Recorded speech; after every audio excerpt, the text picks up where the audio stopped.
Now, this is the exciting part. I'm gonna introduce our guest speaker for today. Our guest speaker is currently the head of Trust Risk Division at Philippine National Bank. Prior to this, her former roles were investment analyst at PCIB Securities, now BDO Nomura Securities, portfolio officer at Equitable PCI Bank, now BDO Unibank, trust credit and risk officer at Metropolitan Bank and Trust Company, or Metrobank, product manager at Standard Chartered Bank, head of market risk at Sterling Bank of Asia.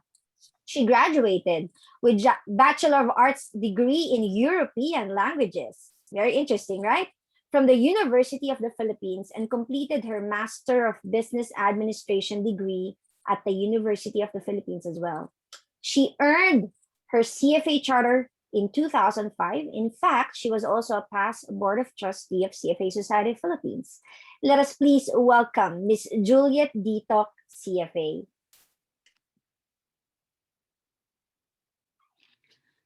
Yes, good afternoon, everyone. I don't know, Rochelle, am I supposed to just do all the speaking here? No, we'll do it together, in fact. Okay. It's nice to have you here today, Miss Juliet. I mean, we've known each other years back while I was still starting with the society. And I'm glad that you've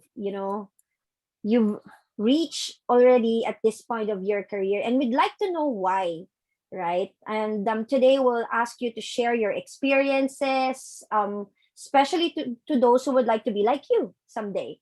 So for starters, we'd like to ask who or what influenced you to work in finance. I've mentioned a while ago, you took European languages in University of the Philippines, and now you're the head of risk of Philippine National Bank. What By the influenced way, you? let me just correct that I'm not the head of risk. I just had a division of the risk A management. trust, all Uh, right, the trust division. and actually, I'm sorry about that. That was not updated. So I used to have trust risk division, but I was assigned already to head the market and asset and liquidity management division of the risk management group. So that was fairly recent. That was just sometime in September of last year. But for the longest time, I've been with trust risk of PNB of Philippine Oh, thank National you Bank. for the update. So we can update your profile. Thank you for Yeah. that. Mhm. So what influenced you, Miss Juliet, to work in finance? Actually, it was an accident. Actually, as you mentioned, I was a European languages graduate, so my major was in French. Um, Wow. and then I used to work for French NGOs. And then some international organizations, but the kind of jobs that I had then was limited in the sense that it maximize your knowledge of French. But at the time, as I said, so the responsibility was limited because at the time, BPOs were not yet there. So Mm. so all the jobs that I had to do were practically secretarial in nature. Nothing against that, but I think probably that was not for me, Mm-hmm. because there was no decision making that I could do. Mm-hmm. Um, so but I work for a French NGO. I work for a Swiss-based international organization, and even for the as a branch of a United Nations organization. So having done that for about a year, I felt that it was not enough. So I wanted to do something that will give me more responsibility in the sense that I can exercise decisions. So I was thinking I should be in the line of business actually. So, but if I look for jobs back then, nobody would really want to give you that opportunity because I don't have the credentials for it, because my credentials were in languages. So what would Mm-hmm. I do outside of the French language? There's nothing else that I can say that I can do. I mean, I can say that I can do it, but there's nothing to prove that I can do it. Mm-hmm. So I took up MBA in UP, so that it can jumpstart the shift to finance. Why I landed in finance? Because at the time it was the liberalization of the banking industry in the Philippines. So back then, after we graduated from the MBA course, most banks were doing hiring, so aggressive hiring. In fact, all the banks at the time, I remember mostly the ones that we went for an interview for, the companies that we had an interview with are mostly banks. Mm-hmm. So that's why I ended in a bank as a management trainee, because at the time for management trainees, that bank at least did not matter. It did not matter for them what course you had. It doesn't have to Mm-hmm. be in banking. You have your MBA, so that was to jumpstart it. So you trained in all aspects of banking, and I was assigned as an investment analyst with PCIB Securities. So that's where it all started, because it was also in PCIB Securities that I learned about the CFA charter. So, and I decided to pursue it because it was a challenge also to get, parang, at the time there were less than 10 CFA charter holders in the Philippines.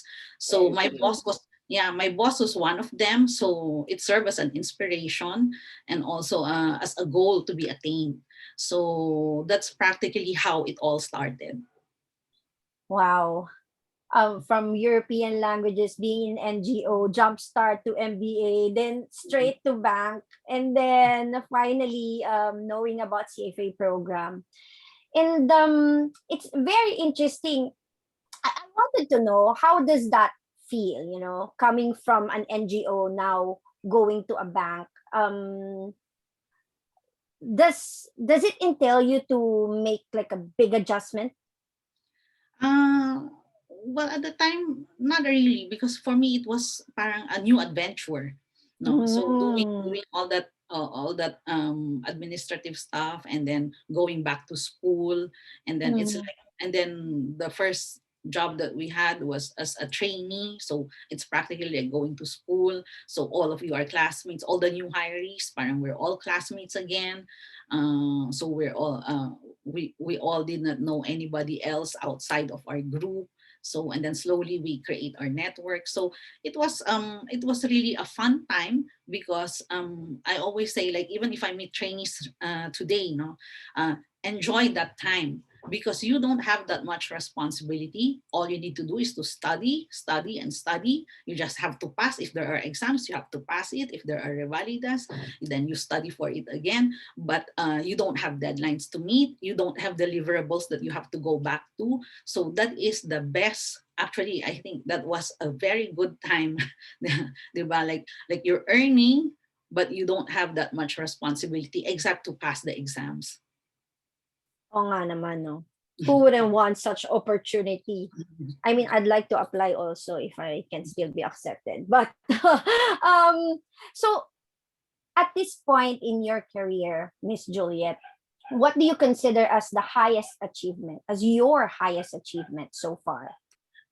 Actually, the not really the highest achievement, but for me, what gives me extreme satisfaction is the recognition that that your immediate supervisors have given you, not necessarily in terms of promotion, but of course, who wouldn't love promotions, naman, diba? Of course, we would love that, but in terms of like when they say uh,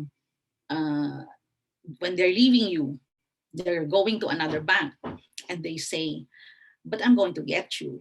I mean, isn't that the highest proof of the that they believe in your competence, diba? So what else can you say? So I think that's the highest that's the most concrete proof, actually, that you have the competence, that they trust in you, that you have the work ethics, and so they want to take you with them whenever the opportunity would arise. Thank you, Miss Juliet. Now, of course, you had to. I've seen your profile. You went through different positions, and then the next question is, how are you able to achieve the role that you have currently? Like, do you have specific career decisions that you had to make? Like, stand out talaga na, oh my God, am I really gonna do this or not? Or meron ka bang specific career management technique that you've learned, which you have applied? Or maybe skills that you have developed so as you can land this position that you have currently? Actually, ano lang, parang you just have to show them that you are willing to learn. It doesn't mean that I mean, I graduated from UP at the time. Well, parang for me, it was a source of pride. I'm from the University of the Philippines. But then, so what? When you get to meet all other people who are also UP graduates, and I also taught in other universities. So it doesn't mean that just because I'm from UP that we're the best. I mean, there will be good people and bad people there, and not necessarily bad, but it doesn't mean to say that UP has a monopoly of all the good students. I mean, all the other, and it doesn't mean that just because it's not UP, it's not. I mean, it's. I mean, but I will not dwell anymore into the discussion of which is the better school or not, because for me, at this point right now, I think all schools will just give you a footing, di ba? And for you to enter into an industry or what, but the rest is up to you. It doesn't have anything to do with the school, but it just gives you the first foot in. So, ang ano lang, the lesson there is that you have to keep on learning. So, as I said, just because you graduated from UP, it's not the end of it. So, as I said, I went into the languages. I was into languages, so it was not enough for me. So, how do I enter into another industry? Then I go into MBA. So, from MBA, I went into banking, and then from banking, I discovered the the CFA charter. So I studied for it. I mean, it was practically more challenging than studying for the MBA, because at the time I've been a few years away from school already, and I practically have forgotten already how is it to study, how is it to burn the midnight oil or something. So, but then after getting that CFA charter, then more opportunities will come in. But just because I'm a CFA charter holder, it doesn't mean that that I'm always right. It doesn't mean that I know everything. There will always be people who will know more than you. There will always be people who will be better at you at something or another. So it's always a balance between having that competence on your own, but always keeping the willingness to learn and having that humility to show them that you are competent enough, but without needing to brag about it. I like I like what heard from you, Miss Juliet, right? The humility. You know, for m- a lot of people who have already um well who've been in the industry for quite some time and who have proven themselves, most of them, I always hear that about humility, right? And I think that's something special for people who are on the top and still at that, you know, career stage. They talk about humility. That's so profound. And what kung, let's say, babalik ka, Miss Juliet, um ano yung mga natutunan mo na that you wish you'd known earlier in your career? Nung sana maaga pa lang, I've known about it na, ganon. Kung ano lang, sana I knew that I was going to end up in finance, so that I would have studied for it, no? So because 'di ba, I mean, it was a 4-year course anyway. The languages, although let's say it's about 2 years general education subjects and 2 years into languages, because in this field that we are in, there are just so many. It's so broad a scope. No, you cannot know everything. So had I known that I would have ended up in finance, then I would have pursued a course related to that. Actually, I could have had that opportunity. It's just that because when I was in UP, I really intended to shift to accounting or business administration. But of course, being young, no, carefree, so we are influenced by friends. So you don't want to part with your friends. You're doing good in your studies anyway.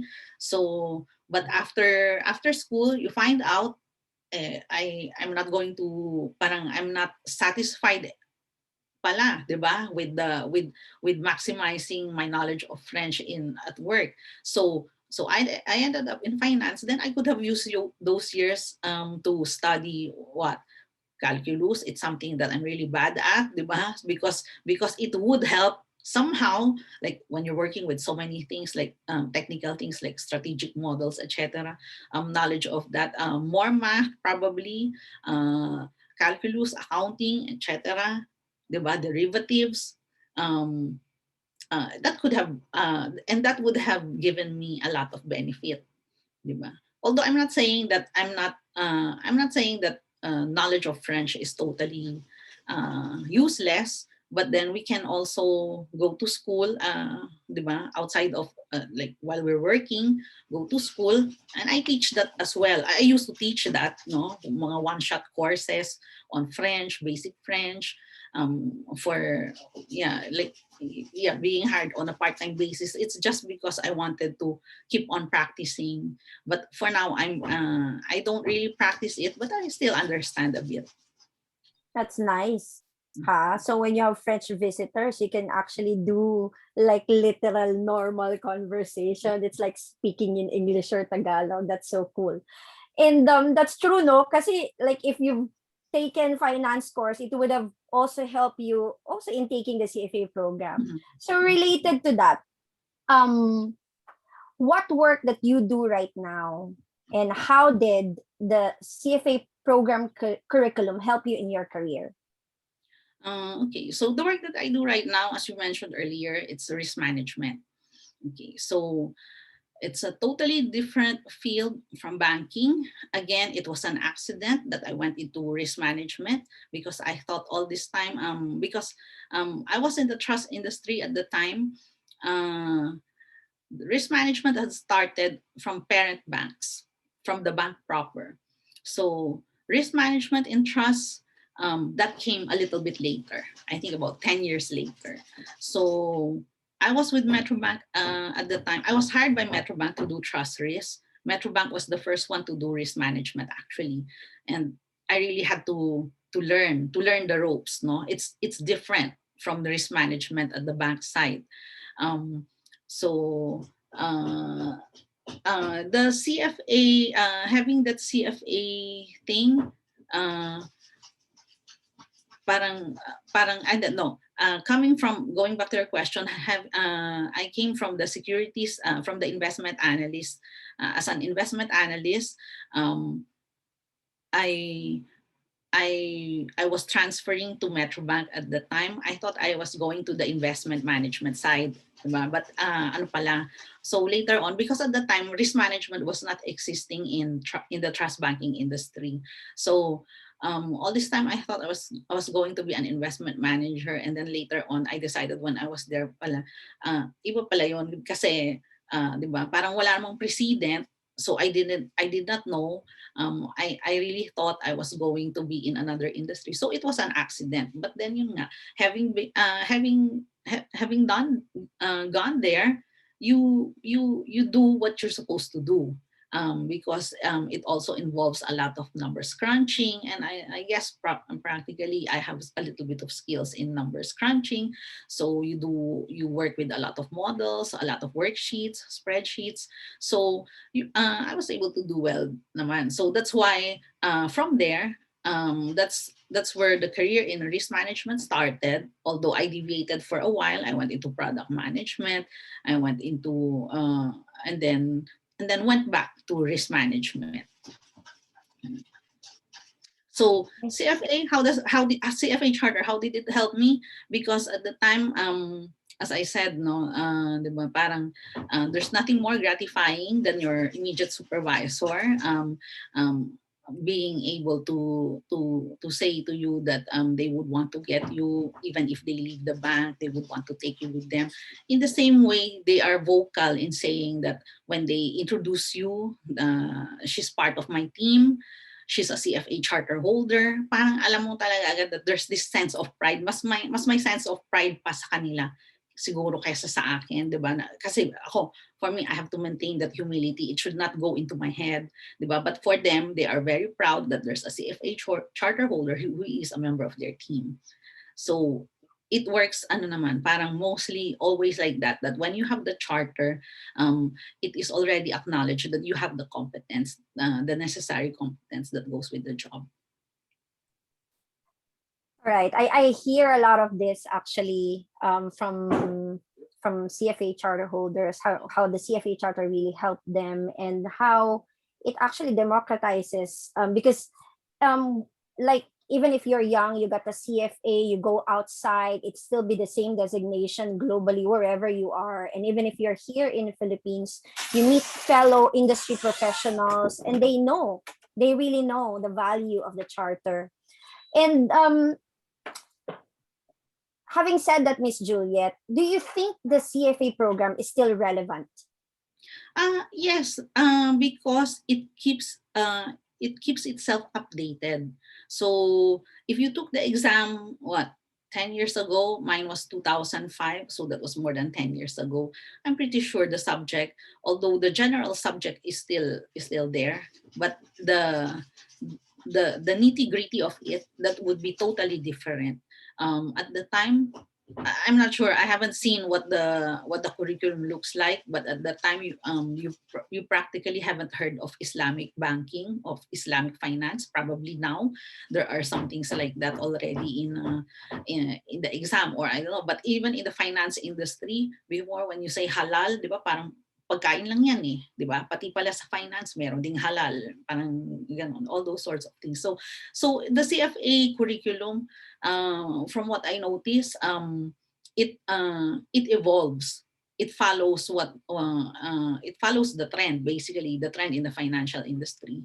So it's very relevant because it will keep you updated and educated about what's happening in the real world right now. And do you have exam tips, Miss Juliet? Let's say we have candidates here who are going to take the exam. Do you have tips? Exam tips, definitely one is always be humble. Do not think that you know everything. Do not think that you know a lot and that you only need to study just a little, because there will be a lot of things that you don't know. The scope of the exam, what if it's about 10 subjects, probably in your line of work you would know one or two. So study, study, and study. The review classes will help, but if you have the self-discipline to do that, why not? And then pray and pray and pray. Because at the end of every exam, you don't really know if you're going to pass or not.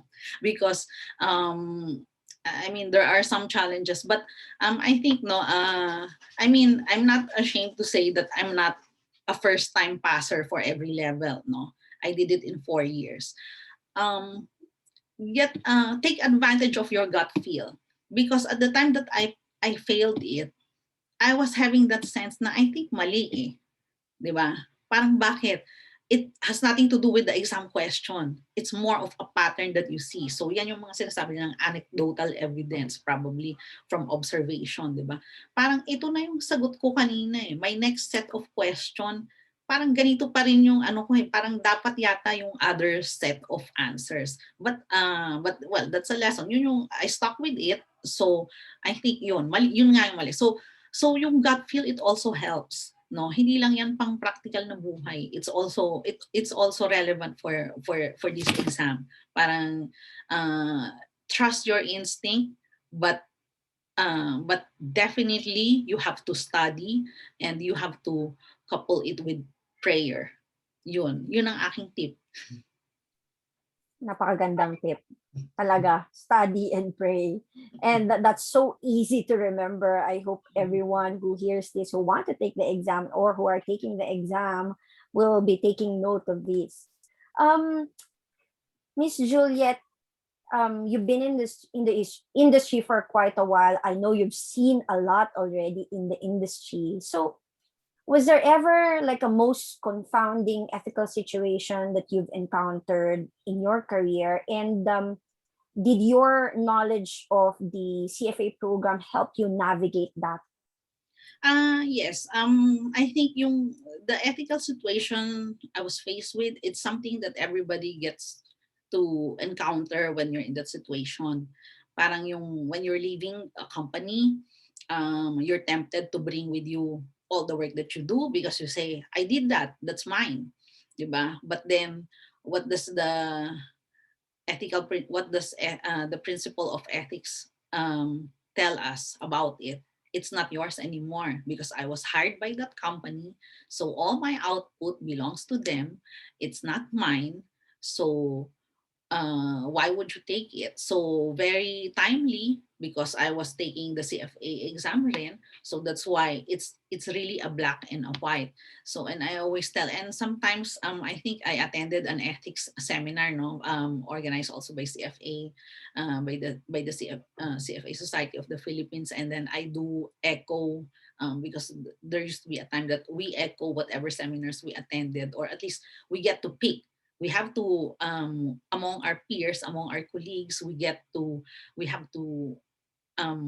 let's say do a lecture, and that was I thought of that, parang I thought that was a very nice topic.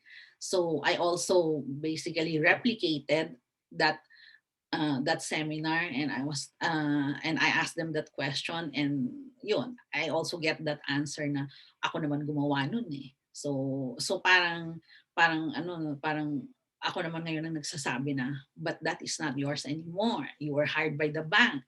So you were hired by the bank, so it's no longer yours. Ang words of wisdom ko lang sa kana, but if you were able to do that, I'm sure it's not going to be a challenge doing it again.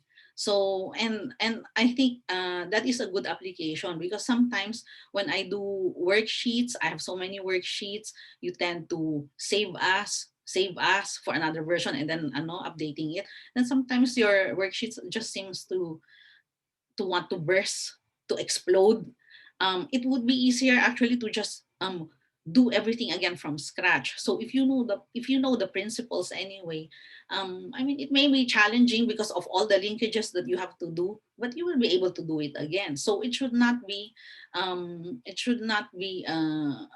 difficult to let go, actually, because you can actually do it again.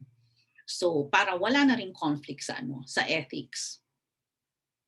Oh, that's good to know, that you've done that workshop also in your firm. Mhm. And yeah, when we do that workshop, yeah, people would often think that it's okay to actually, bring Mhm. everything with you because, Mhm. you work so hard for it. And you said nga, no, don't worry because you cannot do it. You can do it again because Mhm. nagawa mo na dati, I'm sure you can do it again. Now, Miss Juliet, can you share with us like 3 factors to succeed in this industry? Definitely the competence has to be there. I mean, without that competence, malabong you will get the trust of your boss, no? But um, the teamwork has to be there. You may be very good at what you do, but if you're not a team player, you will bring the whole team down, diba? And then the willingness to learn. For me, that's the most important thing, diba? Acknowledging that we do not know everything, not all the credentials that I have will convince someone who is way higher than I am, no, in terms of rank, in terms of designation. It will not convince them that I know everything. So I have to be able to show that that there is willingness to learn, and especially in this industry, there are always new regulations coming in. There are always particularly in risk management. So that's why we have so many things to do. We have so we have we we are overworked, we lack people, and there are not really special people with specialized skill sets in risk management. So you have to learn it. So without that willingness to learn, uh, it's going to lead nowhere. Miss Juliet, sabi mo lacking. So, big sabihin, may opportunity dyan para sa mga young professionals and graduating students natin. Tama Yes, ba? marami.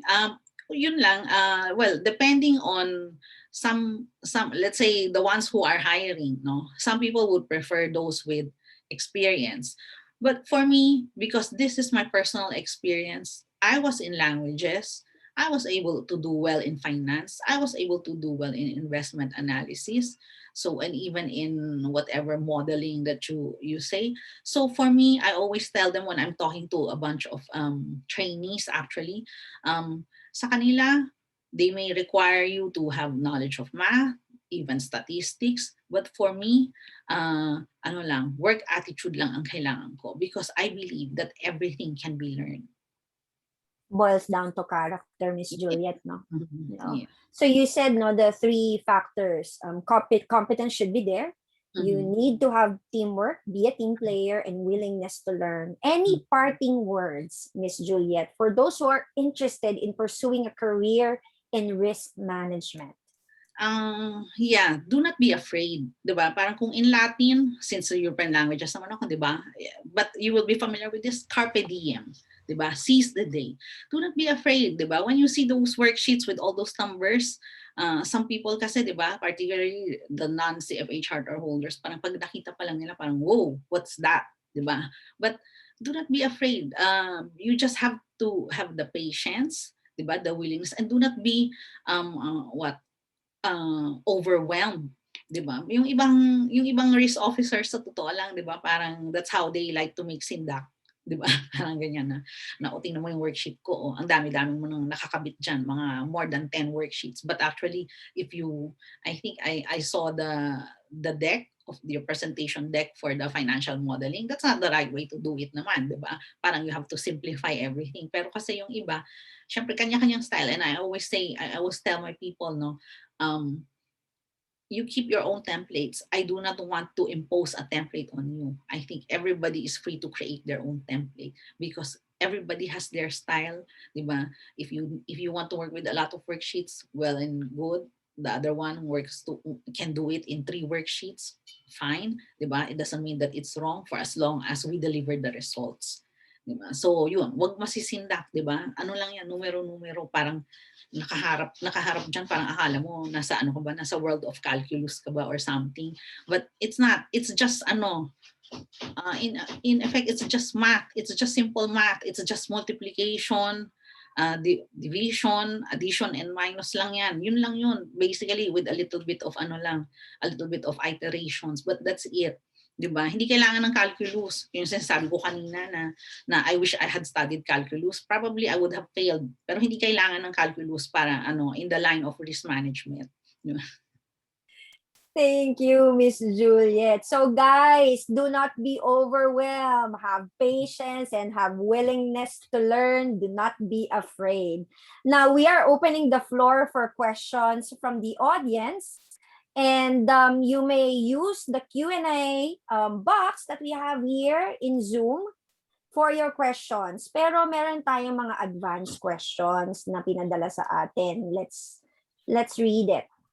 Miss Juliet, the question is, how does the impact of highly improbable events influence one's risk management strategy, such as the pandemic and disasters? It will always come out. It will fall to the stress testing part. No, so because basically risk management calculations are based on standard, on BAU scenarios. I mean, business as usual scenarios. But these extraordinary events, they are intended to serve as lessons for us. So where does the regulator want to see it? In the stress testing scenario, actually. So you will still be able to use that. So let's study what happened during this improbable event. How did it affect, let's say, if you're into equities, how did it affect the equities market? How did it affect the fixed income market? So we have this set of portfolio. So impute that, factor that in. So what would be the impact? Because we never know if it can happen again. Hopefully it does not happen again, but something worse may even come. So what's the thing, in risk management? You just have to be prepared. You have to be able to have thought of something, and what better teacher than history. Thank you, Miss Juliet. And we can all learn from this pandemic, right? Mhm. Miss Juliet, another question is, what is the key to having successful and effective risk management? I think some of that you've already answered, but you may want to, clarify that. Ganun pa rin yun. Kasi in risk management, it's basically managing the risk. So you have to have that willingness to learn because you have to understand the business that the business. If you don't understand it, how can you manage that risk? So now, ang advice ko dyan, do not be afraid to ask questions, di ba? We've always heard this. There are no stupid questions. What's more stupid is not asking the question and then doing it incorrectly. So yun ang that's how I would answer that question. Grabe ka, Miss Juliet, ah. You're making it sound so simple, ah. But I know it's not that simple. um, anyone else who would like to ask, feel free to unmute yourself. You may also turn on your video. If not, if shy kayo, you may also chat in the chat box. Yes, we're welcoming your questions, guys. Anyone? Magtatawag ba ako? Parang klase, no? Baka naman matakot tong mga bata na to, mga estudyante. Oy, eto daw.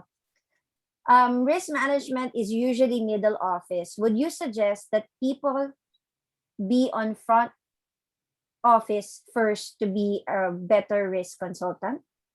Not necessarily front. You can be in the back, but what I mentioned earlier, no, it's the understanding of the business, the front and the back as well, diba? For you to be to do it effectively in mid office.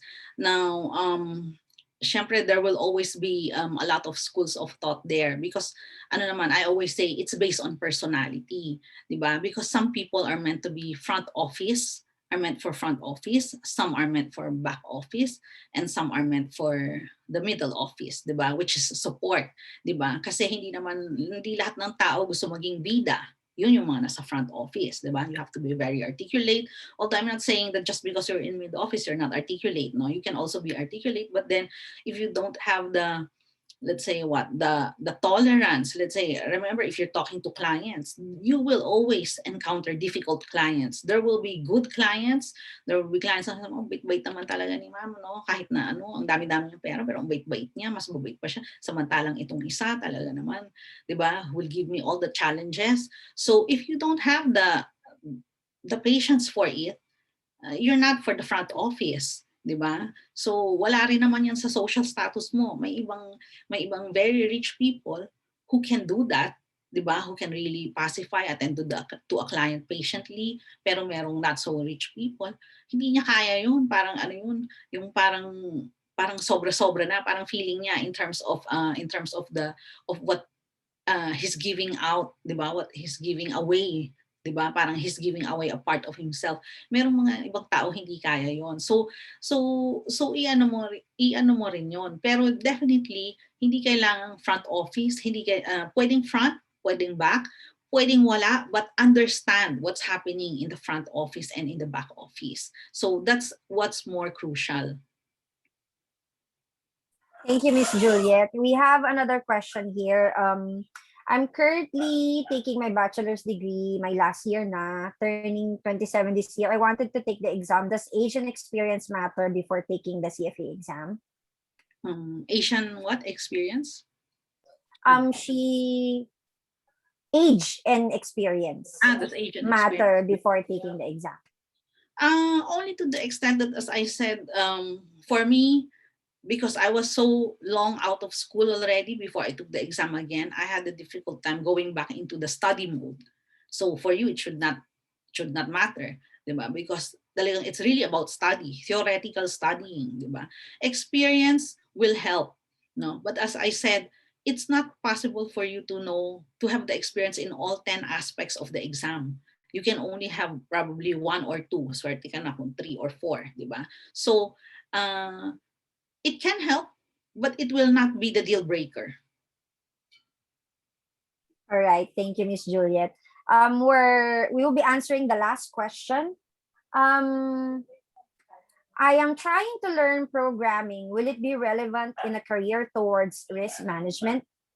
You can do the information security, or there's the technology risk. So that's where because if, let's say, if you want to go into risk management and eventually you become a chief risk officer, there are so many aspects of risk. So you have credit risk, you have market, liquidity, what even reputational risk, operational risk, and there's information security risk. Although in some banks they carve it out of risk management, but outside of information security, you have technology risk.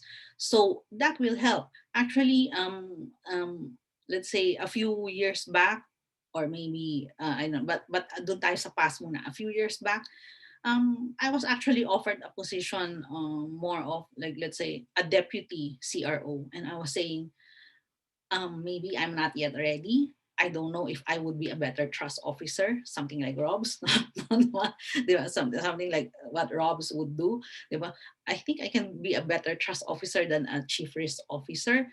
Because I don't know, because what I'm saying is, because I don't know programming, I don't know the language of computers. Yes, I can have deputies.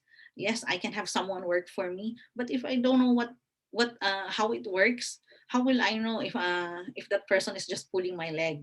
'Di ba? So you also have to study, 'di ba? Hindi naman kailangan that you know everything, but it will really help, because the biggest risk in banks right now is in cybersecurity risk. So definitely your programming will help a lot. Oh, wow. So, for the guy who asked the question, you have a good career ahead of you. Huh? So, I think this concludes our webinar. Miss Juliet, would like to thank you really for giving us time today, share your experiences, and share your tips to our young professionals, and also those who are still in university. And I hope they learn a lot from this session. And for those